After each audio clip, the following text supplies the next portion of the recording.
Do you remember when... Yeah. Well, we could just read this. Biden said there's a national emergency over the threat of advancement by China. So this is a throwback because it leads into something new that just happened. Okay. The executive order would require the U.S. Treasury to be notified of China investments in, and here's an important list that's about to be expanded. Okay. Semiconductors and microelectronics, right? We know the CHIPS Act.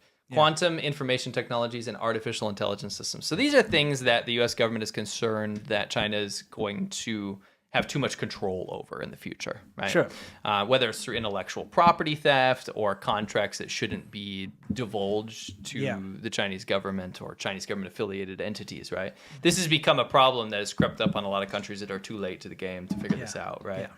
Yeah. And it's just because this kind of technology is so imperative to everyone's future that it's important that a nation's security doesn't depend on something that an adversarial nation maybe is controlling for bad purposes. Yeah. And so this is kind of being proposed to be expanded in a way because there's a lot of problems with China controlling genetic information of Americans. And this is something I want to show you. You can skip forward. Really? Yeah. This is not part of this. Here it is. So I like those chip pick and place machine things, though. It's interesting to watch. What do you mean? You know? This is definitely what you want, I assure. U.S. lawmaker moves bill to ban Chinese biotech firms from federal contracts, alleging complicity with military. Bill cites Chinese entities such as Third Military Medical University, Key Laboratory, and High Altitude Medicine as examples of espionage tools of the Communist Party. The Biotech Index, which tracks the 50 biggest companies in biotech, pharmaceuticals, and medical devices, tumbled 5.4%. It's always tied to the markets. Here's the deal. There are a lot of companies in China that are tied to either the military or tied to very, very nefarious purposes that rely on the export of Americans' genetic data into China. And there's a problem with that. And if you just play, you can just play the whole thing. I just got to say, one thing that you have to understand as well is that the Chinese companies, you say there are a lot of companies here, all Chinese companies are tied to the Communist Party of China. Yes, but there are some that are direct. It's not like there's no degree of separation. Yeah, anymore. It's actually is just their company. I have proof of that. All right. Just wanted to tell you guys, in case you didn't know, but every single Chinese company by law in China must capitulate to the Chinese government. If they request data or they want to know the user's information or they want to know anything from that company, they must hand it over. They cannot refuse. Yes, correct. But there's ones that have just straight up nefarious purposes here. A while back, I covered this video about the Chinese companies that are responsible for American genetic information, and how that is potentially linked to genetic-based, DNA-based weapons in the future. And this is what the scary part is there was a paper put out by the PLA in China about how to use people's genetic information based on their race, based on other key factors of their DNA makeup, to do things to them to disable them, basically. Yeah, biological warfare. It's literally biological warfare. It is. It's biological warfare based on genetics. And so when you have those thesis papers out there that kind of say, here's an idea that we should pursue, it's basically like a call to the Chinese government to pursue this, right, from the army. Yeah. Then you have a bunch of PLA-linked companies that are trying to get Americans' DNA. Then you start to think, wait a minute, right? So you can look at some of these, right? The one in context here that is being put under the microscope right now in terms of creating this new bill in the U.S. is WuXi, right? WuXi is a genetic or biotech company in China. Yes. And you can see here, like, they're the biggest one, BGI, which was connected to the PLA, has client John hospital, Hopkins University, Mount Sinai Hospital, Children's Hospital Philadelphia, Fred Hutchinson Cancer Research Center, and Complete Genomics. Right. So here's the deal. You have WuXi Healthcare and 23andMe, a big company, right? If you go to the next slide here, you'll see what happened. There is, in 2015, and this is off of the website of 23andMe, I can't say you can go to a certain source to see that they handled this specific DNA code, but what I can say is they invested $100-something million, WuXi, the genetic code company, into 23andMe. And that was a public statement from 23andMe themselves. So that's just one little example. The big ones that we saw when we were looking before, remember we saw there was like pregnancy testing. Now this has been something that's so irresponsible on behalf of not only governments, but also these companies, right? Guys, the idea that, for instance, pregnancy tests that were being offered in America, were taking the genetics of the mothers that were getting the tests and sending them to China is horrendous. I mean, that shouldn't have happened in the first place, but especially now, knowing what we know now, needs to be nipped in the bud ASAP, right? Well, the fact that any personal data, specifically something so personal as a person's DNA and genetics, is being sold or given to the Chinese government is appalling. Yeah. So this source here, you can find it's actually at the bottom of this particular clip, but it's in the original video on my channel. But anyway, long story short, some of the scary things, I just want you to play through the end here. We can read some of the quotes from that paper, which gives a lot more context to this whole situation. Yeah. Can you just play it? Yeah, I'll play. So there's the there's the link. So if we look at the original paper that was put out by the PLA, it was called Civil Military Fusion. Yeah, right? They love that. In other words, just military. Yes, 军民融合, which means that the military controls what the civilians can do and process, and they can have everything. Yes. And it's the idea that they can cooperate to further the country's military goals, whether that be nefarious or not. Yeah. So some of the original quotes from this actual paper translated into English are very, very alarming. You can read it. Okay. The weaponization of biological bodies will... your pace. Okay, really. Will become a reality in the future. Biotechnology will make biological weaponization a reality. It's kind of like, this is going to happen anyway. We might as well take advantage of it. Yeah. New non-traditional forms of confrontation, such as biological attack, biological destruction, and ecological control will become possible. Biotechnological weapons can cause destruction that is both more powerful and more civilized than caused by conventional killing methods like gunpowder or nuclear weapons. How is it more civilized? It's dystopian as hell. Yeah.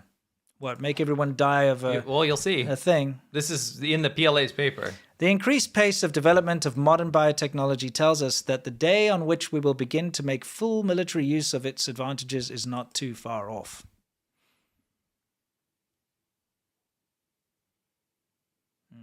And then, we believe that command of military biotechnology is a reasonable scientific presumption, not a scientific illusion.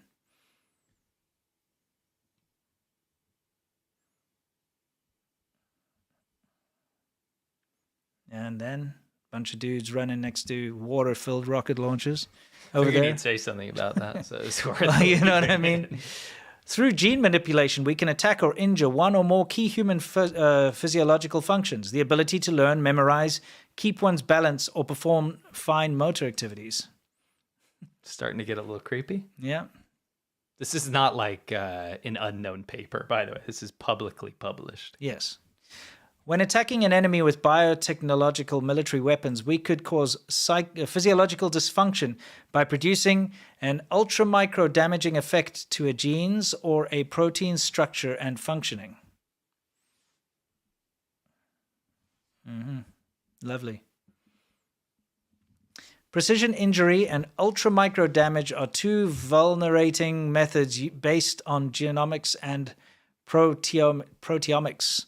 Unlike weapons that use ammunition whose damaging effects can only be ascertained after shooting, we can test in a laboratory the degree of damage biotechnological weapons produce. You can also test in a laboratory the damage that a bullet can do, my friend. It's not that difficult. This is all about like making justification for this horrific warfare. Yeah, of course. It's awful. It is. It's terrible. Which makes you even more worried when they keep uncovering these like labs in California and stuff. We can control the degree of injuries and damage produced and even provide an antidote or cure, a vaccine, a counter-vulnerating agent, or a piece of bioinformation. Providing such an anodyne to our enemies would represent real mercy, in quotation marks. Is that horrifying? Yeah. Yeah, it is. It's terrible.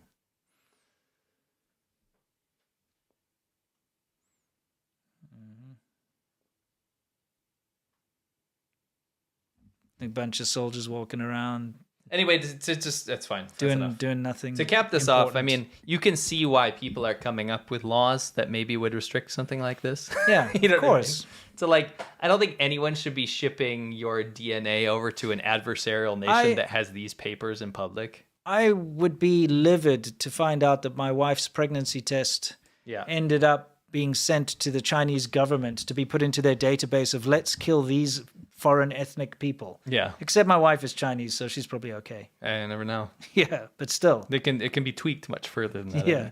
China should not hesitate, if it should have to defend itself, to use as many means of warfare as possible, including weapons that are not permitted by international law and the rules of war, such as chemical and biological weapons. I always talk about this, but it's like the intent. Like, I think the intent is clear. Like, you can't say that. That's outlandish. Yeah, but that's an open published paper by the PLA General or something, isn't it? If I remember correctly. It is. I remember when we covered this a long time ago.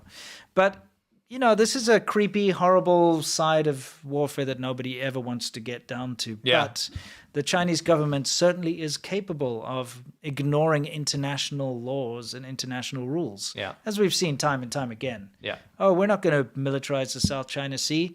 Oh, those military airstrips and missile rocket launchers and stuff, that's not a militarizing. That's just us putting military stuff on an island that we built. Yeah. So anyway, the be-all and end-all is, like, I could see why an acceleration of something like that would be necessary. Yeah. If you think about it. You know, whether or not it's being used for that, the fact that exists, that document exists, is a little alarming. Oh, yeah. I mean, at the end of the day, guys, we just always have to be cautious when dealing with, the Chinese Communist Party. It's just the way it is. Take the pills, Jeff. Great. Who says that? My true love eats chicken feet. My true love eats fish heads. And though she puts things in her mouth that I would never touch. Come on. Yeah. Like, what? Just you guys, huh? Can ya? You'd say mom. He looks like he eats crayons. Neil did full Can't do it. DO-10-4 can't do it. This is He says it. He said it can't do it. This is definitely what you want, I assure. This is definitely what you want, I assure. You gotta understand, China. Wow, that's a little too much for me. Close my eyes, I can almost see it. When I take a breath, you fill up my lungs. And if my mind